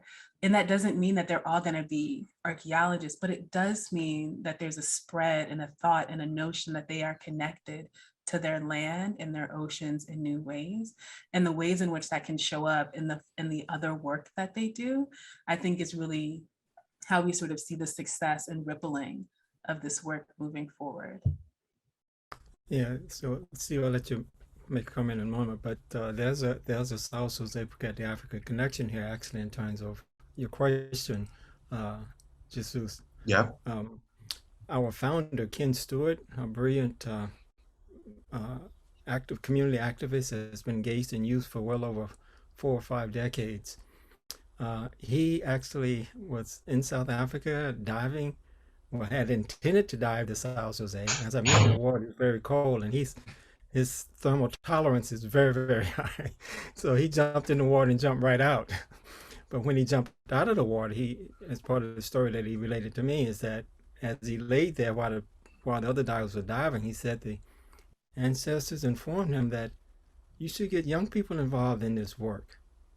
And so out of that thought, he came back to the States and established what Ayana just alluded to, youth diving with a purpose. And we've again have trained literally hundreds of young people, exposed them to this area of work. And we've gotten some students on fast tracking into the university as well. Several of them has in pursuit of maritime archaeology degrees. So thought I'd mention that. Sorry, Steve. No, I mean, I'm optimistic about the future, but it takes time. And I want to underscore, I mean, DWP Youth, it takes time and it takes multiple levels. And the work that DWP Youth has done is innovative in so many ways in sort of engaging with high school and college age students, people and older too, and has offered opportunities for a number of people early on who were coming from places as diverse as Mozambique and Senegal and South Africa. And this is what sort of an international collaboration can do. And also, you know, SBA, I think, really holds the key to sort of moving things forward in an important way in this respect.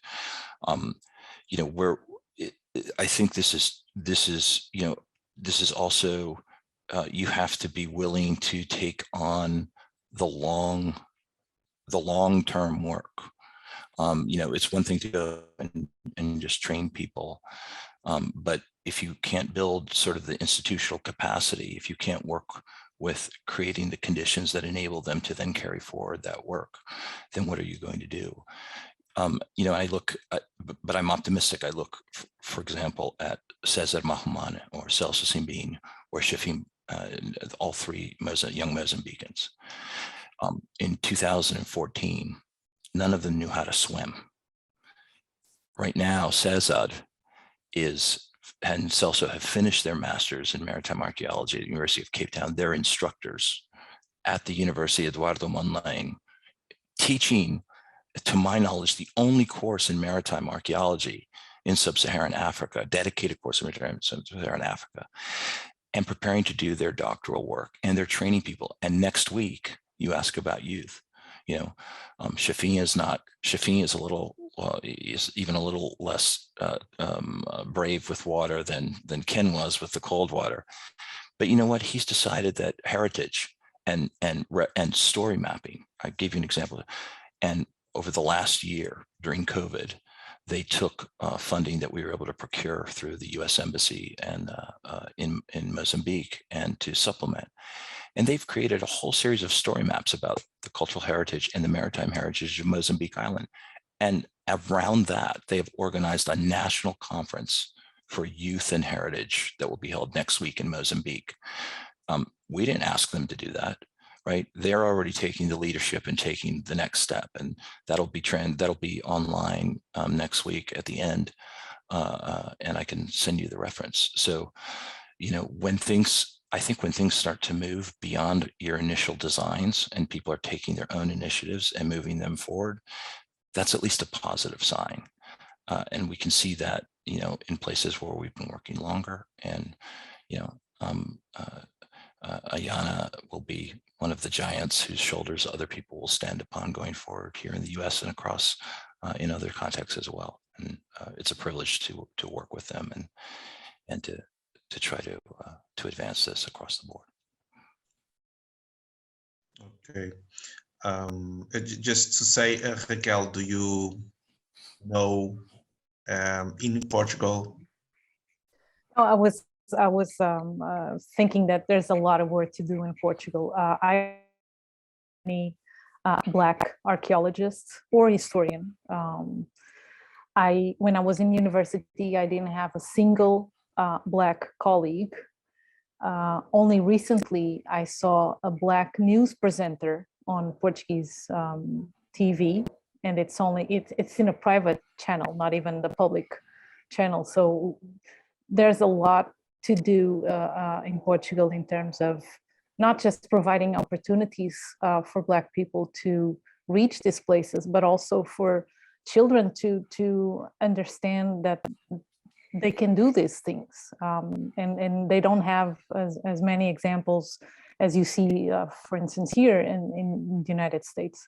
So we do need to do a lot of work, especially among children and at schools. When I learned about slavery in school, again, slaves were just part of the merchandise. We talked about the triangle commerce between the continents, but we never spoke of the suffering or what entailed the Middle Passage. In fact, the expression Middle Passage, I only learned about it when I came to the US. Never had heard of it before in Portugal. So there's a lot of work to do in the teaching of history and in community engagement writ large in Portugal.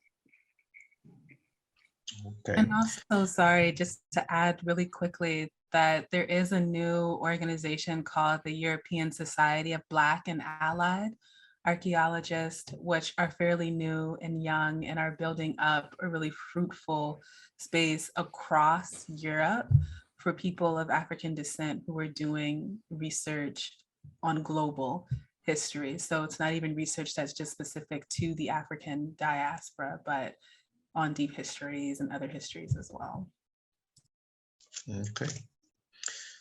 Okay, so Iris, do you feel you want to go ahead with some of the other questions? Hi guys. Thank you. I'm quite overwhelmed. There's a lot of information. Just a little, very quickly. I come from the field of performative arts, so I don't have as much knowledge as perhaps Jose has. But I'm a very curious person, and yes, a little bit like was mentioned here. I'm Afro-Portuguese, and my teaching at school was about slavery. Is very much what was just being told. Yes, there's slaves, there's a slavery, there's a triangle. It was very basic, and it was nothing to do with the perspective that we now discussing in this conversation. So I'm quite overwhelmed, but one of the things that really got my curiosity up a few years ago is that I sort of, I read a lot, and I went over to a bookshop and I saw a book called The Black Tudors. And this book really is by Miranda Kaufman, and it really kind of brought my curiosity up. Yes, I'll write the book in the conversation. And I was just curious because again, there was information that I had never ever heard of. And so my question really, I'm going to try and combine two questions into one because I'm also aware of time. Kind of one is about how, sorry, I'm just gonna go back here. For me, like finding this book and realizing it was also written by a white British person. How do you think it was that meant for you, if any of you have heard of this book? And is it how problematic it is being written from a European lens? And my next question is really about what you've been discussing also already in terms of education, is because that's a little bit more my bag, and kind of wanting to find out, aside from what you've already discussed that you are doing in terms of training other people and passing on these skills, what are you as organizations doing to really promote this kind of knowledge across the educational sector?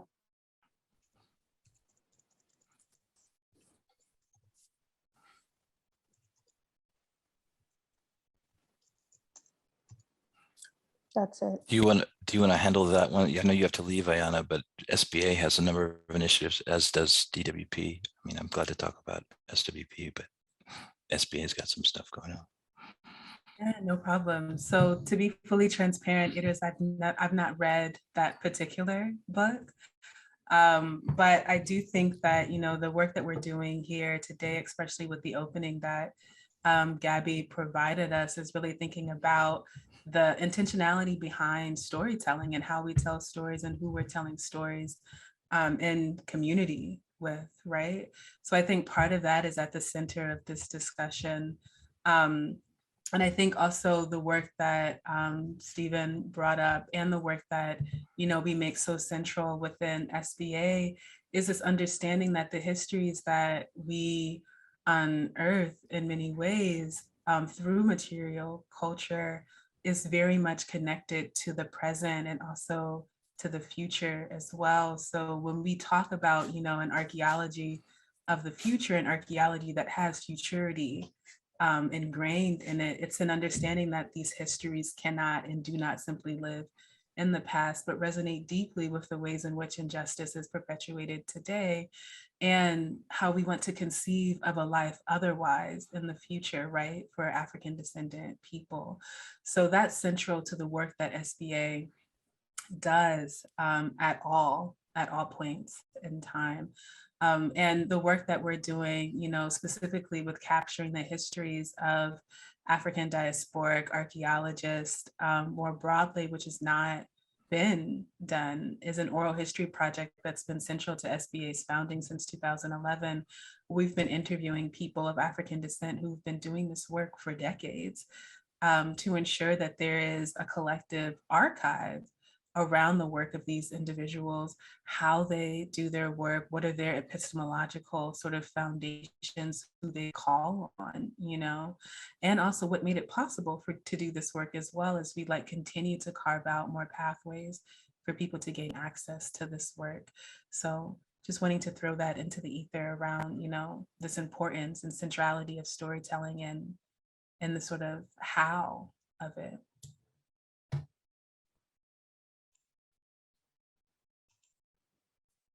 And I also do have to hop off. So thank you everyone for. Thank you. Thank you, Ayana. Thank you. We'll keep on in touch. I think one of the things that in the SlaveRex project, you know, often scholars or people who do research are focused on journal articles and, you know, things that only other scholars would read. And to a certain extent, that's really not the premium. That's not sort of the focus, hasn't been the primary focus of the SlaveRex project. So thinking about ways in which to bring these stories to a broader public, you know, and sometimes it's an exhibition, you know, so you have the San Jose is the centerpiece of a exhibition at the National Museum of African American History and Culture that's been seen by more than 5 million people so far. And that's important, right? It would be great to have that. Similarly, that's happening in Iziko, Museums of South Africa. We're working to help them, what we call sort of the Decolonize the Museum initiative. That museum that Kamau pointed to has Vasco da Gama outside. Looks, you would think if you went in there that it was an artifact of, you know, the Portuguese were the only ones who'd ever been there. You know, so we're working with them to tell a very different story. And change that museum. But I think even initiatives like the Story Map, if you're not familiar with that platform, you know, in essence, that's a digital platform. And anybody in Mozambique or in South Africa or in Portugal who's got a cell phone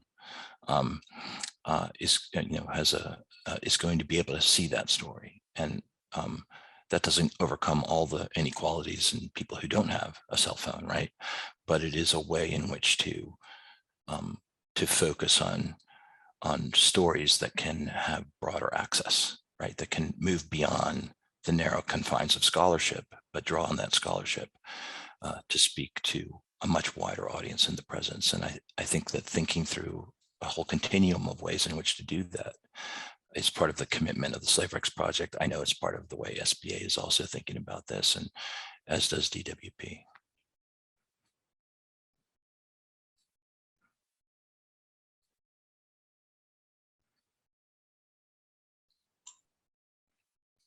Okay. Iris, do you want to yeah. Yeah, no, I just want to make a very cheeky and very informal request is that if you manage to collaborate with Batoto Yetu in the future or with any other sort of Afro-Portuguese sort of bridge and link within here, one of the things that I hear over through the educational sector, through the arts and everyone else that is here, is they are crying for resources. And a lot of the time, what I mean by that is that, yes, we can access digital platforms and stuff, but unfortunately, most of the time is in English. And although we, as a nation, actually, a lot of people speak English, that is not really the same when we go into the Afro-Portuguese communities. So if you can keep that in mind, and very cheekily and informally, I can ask you to try and bridge that within the projects that are either written down or are digitalized and have a component of Portuguese translation. I think that would definitely widen this gap and this bridge within these Afro-diasporic communities that speak Portuguese that are all around the world. So that's my cheeky ask. If I can just comment on that real quick, SBA has been involved in doing some collaborations with Lusophone African diasporic archaeologists and archaeology students, specifically with the bonds that are being created with another Black archaeology network, the Rede de Arqueologia Negra, which is based in Brazil. So through that, we're also aiming to, center the notion that linguistic accessibility is one of our commitments towards the African diaspora. And so in this, we're looking for establishing bridges, not just with the diaspora that is based in what is known as the Americas, but also across the Atlantic. So we'll be also sure to keep in touch with these Portuguese, written in Portuguese things that we post and goals and projects. Wanted to mention that so we can maintain the network working. Thank you. Thanks a lot. It's something that I hear a lot of. So, I mean, for me, obviously, it's not a problem, but I think for many, many young people that I reach, it definitely is. And that's the first barrier also that the educational sector here uses to not integrate these resources into the curriculum or extracurriculum or anything that they, could do.